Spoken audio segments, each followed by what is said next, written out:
dans cette figure, on a en réalité deux mouvements. Le premier, qui est une figure de transition, qui a pour vocation la prise d'élan, qui s'appelle le step around, et la figure, le spin à proprement parler, qui s'appelle le back hook. Donc pour ce mouvement, on va placer sa main forte au-dessus sur la barre, l'épaule basse, et on va faire un pas avec le pied intérieur. Ce pied va se placer très proche de la base.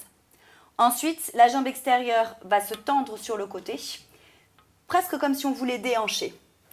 Puis, la jambe va nous emporter pour que le pied vienne prendre la place de l'autre. Il y a donc un transfert de poids entre les deux. Ce qui est important, c'est que si on regarde la jambe intérieure, elle part tendue et au fur et à mesure se fléchit pour ensuite se soulever. C'est important parce que si vous restez les deux jambes tendues, ça va donner ça. Donc ça n'a rien à voir. On peut le faire quand on a très peu de place, typiquement sur un podium, mais lorsqu'on a de l'amplitude, il vaut mieux aller chercher vraiment très très large dans l'ouverture de sa cheville, de sa jambe, pardon. Un grand rond de jambe, le pied prend la place de l'autre et on remonte.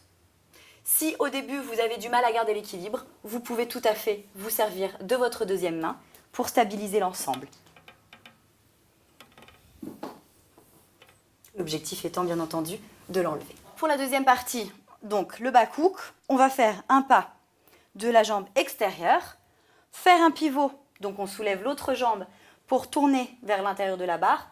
Une fois qu'on est de profil, on va tout de suite l'attraper au niveau de la mâchoire, d'accord? La main vraiment bien enroulée, le coude dégagé vers l'extérieur. Ensuite, c'est la jambe intérieure, vu que c'est un hook, qui va venir accrocher la barre au niveau du creux du genou.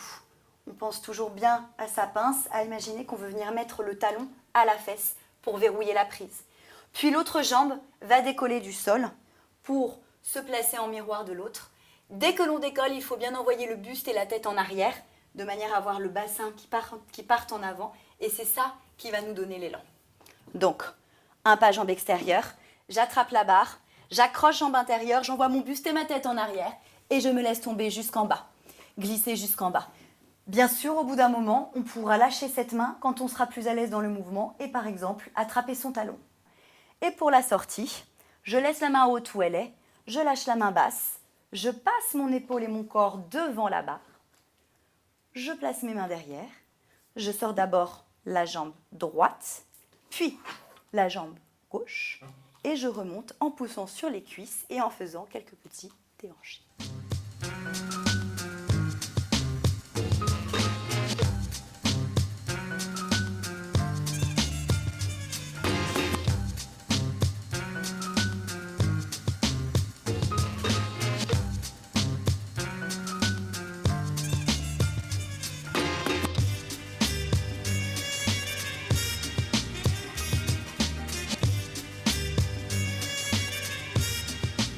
Vous pouvez me retrouver dans d'autres vidéos.